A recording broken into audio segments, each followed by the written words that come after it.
Hi everybody, I'm Jay Vergara, and this is leadhuman.ai. So you're going to hear two numbers about AI and jobs. 9% of executives would actually replace their entire workforce with AI if they could, and 37% of companies are replacing specific legacy roles right now on the down low. Now, these two numbers don't necessarily contradict each other. They're just measuring two completely different things. And the difference between them is the actual story that most coverage is really missing from these AI layoffs. So here's why these two numbers matter together.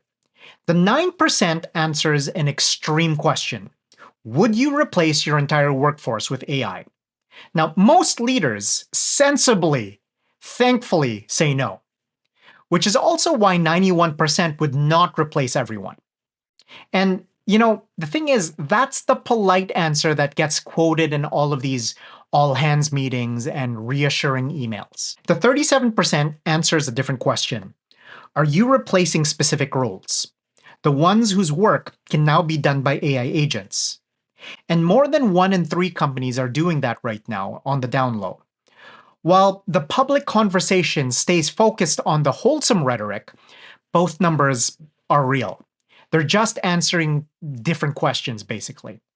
So the question that matters for you isn't whether your CEO would replace everyone, it's whether your specific role is on the wrong side of that legacy line. And that's the part where most people aren't really tracking yet. If you want to know where your own company sits on this gap, here are the 3 places to look that don't lie. The first is hiring. Look at what your company is hiring for and what it's not. When a role opens up because someone left, does the company actually backfill in the same way? Does it restructure the team and absorb the work into AI-assisted workflows? Or does the team get smaller and the remaining people get bigger tasks?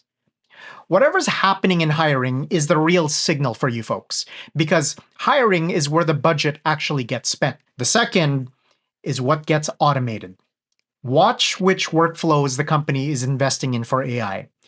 Is that customer support, content generation, data analysis, internal documentation, recruiting screens, or sometimes learning and development? If your company is rolling out tools in any of those areas, that's the legacy role conversation happening in the background. The third is who the company keeps when there's a tough decision.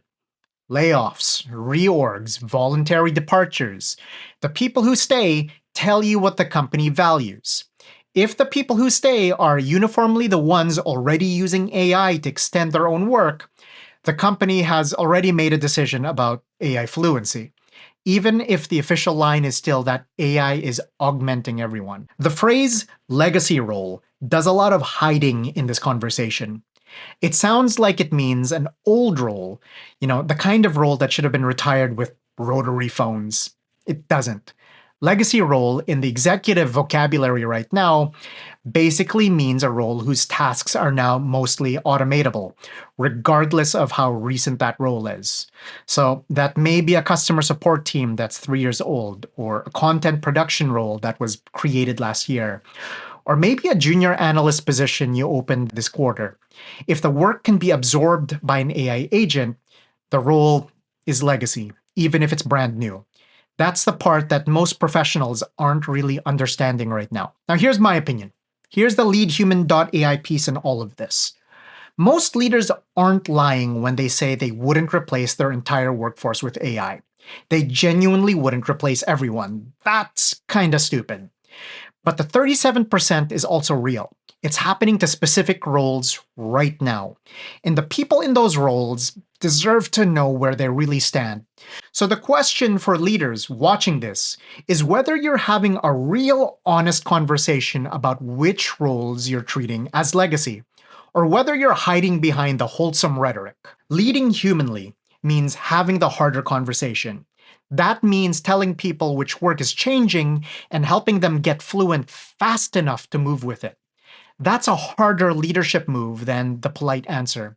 And for everyone else watching, the question is really much simpler. Don't get distracted by the comforting numbers that some leaders tell you. Plan against the 37%. If you want one practical move for this video, here it is. The next time you're in a leadership meeting or talking to your manager or sitting in a town hall, ask this question. What does hiring look like in the next 12 months? And which roles are we choosing to backfill? If you ask this, you're going to learn more from the answer to that question than any AI strategy slide that your leaders may show you. What do you think? Tell me in the comments and check me out at leadhuman.ai or hit me up on LinkedIn. Take care.